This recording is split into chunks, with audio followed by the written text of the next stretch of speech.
E, Lara, a primeira coisa, né, que eu queria perguntar, e que inclusive é uma dúvida muito recorrente quando o seu nome foi meio que mencionado, vai vir no Favela Invest, é que da onde que veio essa vontade de entrar no mundo de nutrição, de saúde? Como que começou isso tudo aí? Na verdade, o objetivo sempre foi ganhar dinheiro. Eu venho de uma realidade que meus pais são separados, então eu sempre vivi em duas realidades. Do lado do meu pai tinha estabilidade. Não tinha dinheiro, mas tinha estabilidade. Então, a minha avó, que é mãe dele, que foi quem me criou pela maior parte da vida, era uma professora do estado aposentada. Então, a gente sabia que sempre ia ter o que precisasse ali, sem luxo nem nada, mas tinha. Agora, do lado da minha mãe, era onde o pau caía a folha. Então, aí ali eu vivia essa história toda, todas as coisas, esses elementos da história que eu costumo contar. Então, foi nas épocas que eu vivi com a minha mãe que a gente passou os perrengues, que a gente morou em casa de madeira, em casa que não tinha luz, que a gente morou em lugares que não era para morar, que não cabia a gente, que a gente dividia o quarto com ratinhos, que a gente, enfim, passou toda a merda. E nessa época dessa merda toda, eu tive a sorte de que na época, o marido da minha mãe, hoje ele já é falecido, meu padrasto, ele tinha uma cabeça muito boa para negócios. Ele tinha uma cabeça muito boa para ganhar dinheiro. Ele não tinha vergonha da ideia de ganhar dinheiro, ele não tinha nojinho de falar em dinheiro, e ele estava sempre correndo atrás e um cara muito inteligente, porque ele não tinha terminado os estudos dele, ele nunca fez faculdade, nada disso, mas era um cara que lia muito. E lia muito. Eu lembro de uma época que ele lia um livro por dia, era uma coisa alucinante. Caramba. Então, ele sabia muito de muita coisa e tinha essa fúria de ganhar dinheiro, essa vontade de ganhar dinheiro. Mas essa vontade de ganhar dinheiro convivia com a situação difícil que a gente vivia. Então, era muito frustrante. E a gente passou muitas situações muito humilhantes. E principalmente por eu sempre viver nesses dois mundos, então assim, eu ia para a escola que era particular, que meu pai fazia questão de pagar e fazia esforço para pagar. Mas eu não tinha as coisas que quem estava na particular tinha. Então, ia ter sei lá, a classe vai num passeio no zoológico. Eu não podia ir. Eu lembro de uma coisa do tipo, olha, amanhã é o dia da salada de fruta, então todo mundo tem que trazer uma fruta. Porra, eu não tinha uma fruta. E aí eu lembro que na época ainda, a criança é cruel, né? Então eu lembro que quando eu cheguei no outro dia sem a fruta, uma menina disse, uma banana custa 50 centavos. E aí era a época que o pãozinho custava 10 centavos. E eu lembro que eu pensei, bicho, se eu tivesse 50 centavos, a gente tinha comprado 5 pães em casa, imagina? Exato. Eu não ia trazer uma banana. E aí isso ferrava um pouco a minha cabeça. Mas essa parte da merda, da dificuldade lá, eu só queria sair dali. Eu só queria não passar por aquelas coisas. Eu só queria que não faltasse mais nada. Eu olhava meu pai numa situação complicada, mesmo ele sendo estável, mas sempre endividado, sempre correndo atrás, sempre vendendo o almoço para comprar o jantar e assim. E eu falava, puta, eu queria ajudar. Eu queria poder pagar as dívidas dele. Eu pirava numa ideia de ganhar um dia. Puta, se um dia eu ganhar na loteria, eu vou pagar as dívidas do meu pai, sabe? Era uma coisa assim. Então, isso me fazia querer sair dali. E aí teve uma época que eu tive um emprego numa academia de escalada e que fazia festas infantis. E a gente ia como monitor das festas infantis. Então, e ganhava 20 conto. Que na época, ele estava pagando bem. É que era pouco. Sim. Ganhava-se pouco sendo monitor. E aí a gente fazia essas festas, tanto lá no ginásio, quanto em quem chamava para... Né, a família chamou a parede de escalada e a cama elástica lá na casa deles. E quem chamava isso era uma galera de grana. Então, a gente ia trabalhar dentro de um condomínio de luxo em Rio Preto. E aí eu lembro de estar lá na parte de trás da caminhonete, entrando ali com os equipamentos, olhando aquelas casas e pensando, cara, o que esse cara faz? Queria saber o que esse cara faz, porque eu queria fazer o que esse cara faz. Eu nunca olhei aquelas casas e fiquei pé da vida. Eu nunca olhei aquelas casas e falei, por que ele tem ou não tenho? Nunca foi com aquele olhar de repudiar a riqueza do próximo? Nunca. Eu imagino que por causa desse pensamento bem construído do meu padrasto, de não ter raiva de quem tem, mas querer fazer o que ele fez. Então, a minha pira era saber o que aquele cara fez, eu queria fazer aquilo. E aí, durante o colegial e tal, eu fiquei sabendo que tinha que fazer faculdade. Então, ainda era aquela época em que isso era totalmente a verdade que a gente tinha. Então, eu tinha que fazer alguma coisa. Eu lembro que a minha avó que me criou falava, você vai ter o diploma, você vai pôr embaixo do braço, você vai andar por aí, mas você vai ter um diploma. E aí, falei, bom, já que tem que fazer faculdade, vamos ver qual é. Eu não pude fazer logo que eu saí da escola, porque não tinha grana, estava morando com a minha mãe naquela situação mais complicada e tal. Então, eu fui conseguir cogitar a ideia de faculdade, eu tinha 21 anos. E falei, cara, o que eu não odeio, né? O que dá para fazer? E na época eu gostava muito de... eu tinha acabado de me tornar vegetariana, eu fui vegetariana por 9 anos, fui vegana 2, e aí eu gostava desse assunto.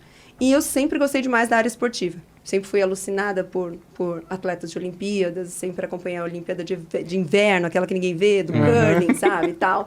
E aí na minha cabeça eu falei, pô, legal, uma coisa que pega esses dois assuntos, de repente faço nutrição. E aí prestei, na época eu morava em Dracena, que é perto de Presidente Prudente. Ali, naquela região, morei em muitas cidades. E prestei a linha da Mantina. Passei conseguindo um desconto. E passei em segundo lugar e consegui 50% de bolsa. Falei, puta, legal, dá pra fazer. E acabei me mudando e não conseguindo fazer lá, então fui fazer em Rio Preto. Então eu fui fazer só porque tinha que fazer. Aí na faculdade o meu foco era, beleza, como que eu faço dinheiro com isso aqui? Porque eu trabalhei durante a faculdade toda. Então, eu fazia faculdade de manhã, aí da 1 às 3 eu estava em um emprego, das 3h30 às 10 da noite eu estava em outro emprego, e fazia bico o tempo todo. Então, eu dava aula de inglês, porque minha avó também sempre deu um jeito de me fazer aprender inglês, daí eu conseguia já dar aula. Eu fazia faxina, então eu nunca tive nenhum problema com... Então, eu tinha uma amiga que tinha um apartamento lá, e eu olhava o apartamento dela e falava, ô, isso aqui tá um lixo, vamos arrumar esse negócio aqui, R$70, quer que eu venha aqui arrumar? E aí eu ia lá, faxinava o apartamento dela, ia lá e maquiava outra e cobrava, dava aula para o outro e cobrava, enquanto eu mantinha os 2 empregos. Então, o único objetivo era ganhar dinheiro.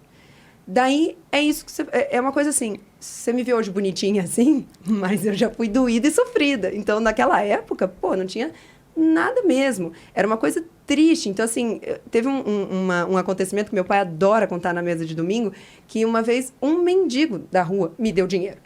Eu estava no carro emprestado da minha avó, era um Palinho velho, ruim, não tinha nada, não tinha direção, não tinha nada. E eu estava no Palinho dela, tinha saído, era uma sexta-feira, um sábado, tinha saído para encontrar uma amiga e tal, e não tinha um puto na carteira, nada. E aí eu parei no semáforo e aqui em São Paulo eu tive que parar de fazer isso, mas lá em Rio Preto eu nunca tive, eu abri a janela, mesmo para dizer não tenho nada.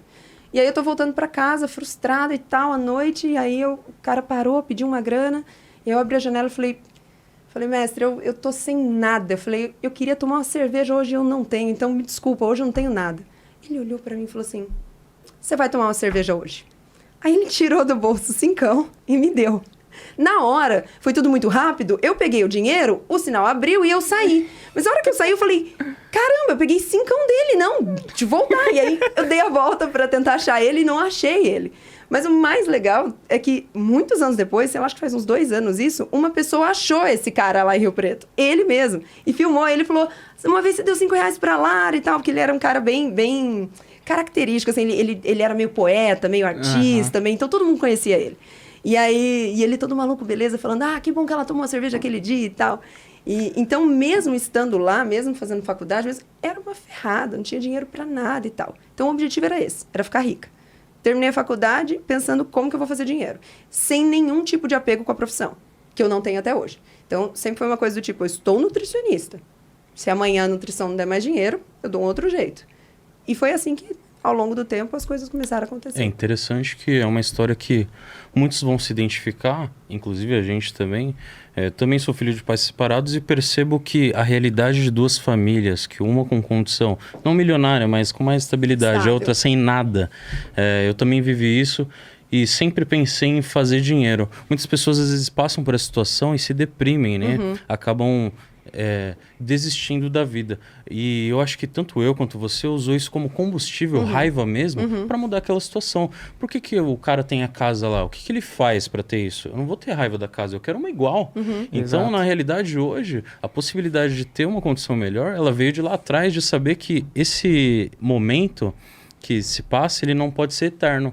Só vai ser eterno se a gente permitir. Sim, É um momento que, inclusive, fez você ser quem você é hoje. Um momento que faz você ter essa imponência de falar da sua vida de uma maneira simples e mostrar que você chegou até aqui com muita luta. Eu lembro que a gente já trabalhou em casamento, a gente vendia roupa, perfume na faculdade, a gente fez contabilidade. Eu nunca falei, o meu sonho é ser contador. A gente fez contabilidade porque porque tinha um amigo nosso que o pai dele fez e tinha 2 carros e 2 casas. Falou, E era a nossa então é referência. isso. Era a nossa E aí Foi chegou por isso, que legal. E aí chega lá na faculdade, não ensina a abrir uma empresa, não ensina Nada. a ter um negócio, não ensina a Contratar empreender, pessoas. só ensina o quê? A você ser funcionário de algo. A gente acabou utilizando esse conhecimento para arrumar alguns empregos, mas eu sempre via que não era a minha praia também. Ser funcionário de empresa e tal, não dá, eu quero criar meu negócio. E foi aí que a gente começou a perceber que a venda em si, ela faz com que você cresça. Todo mundo que é rico, que a gente conhece, vende alguma coisa.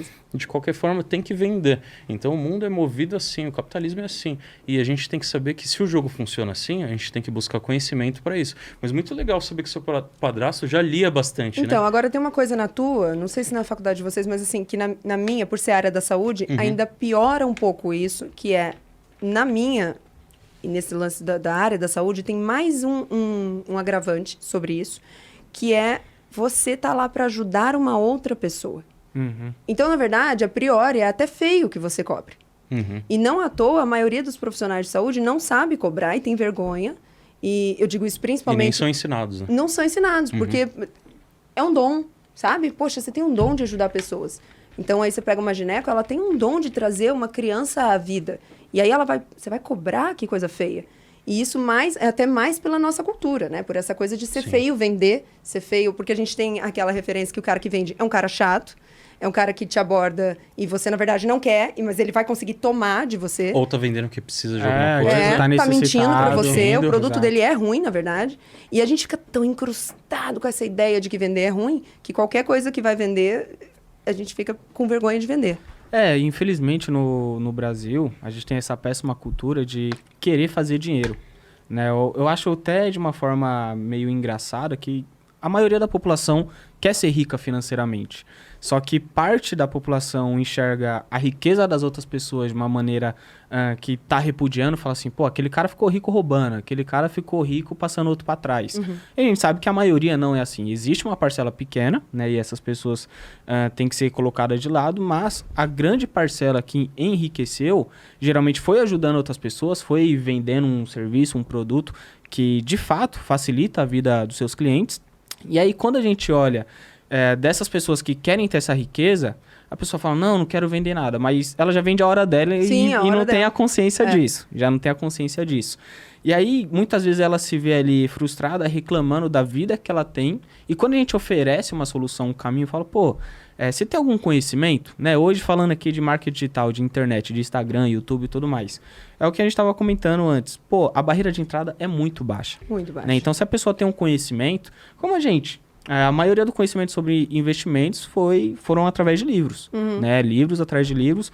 Uma grande experiência também dentro de empresas relacionadas ao mercado financeiro. E a gente olhou e falou, mano, vou ensinar isso na internet. Porque eu sei que a maioria da população brasileira quer aprender a lidar com a grana. Do mesmo lado do seu... Falando de nutricionismo... você olha e fala, tem pessoas que querem cuidar melhor da saúde, alguns querem emagrecer, outros querem, sei lá, ficar um pouco mais forte, ter uma dieta mais saudável. E quando você ensina isso, possivelmente algumas pessoas vêm meio que virar seus haters, vamos dizer assim. O que, na verdade, é tão absurdo, porque o primeiro tombo que eu tomei foi quando a grana entrou. Porque quando a grana entrou, eu não sabia o que fazer com ela. Eu nunca tinha aprendido nada sobre.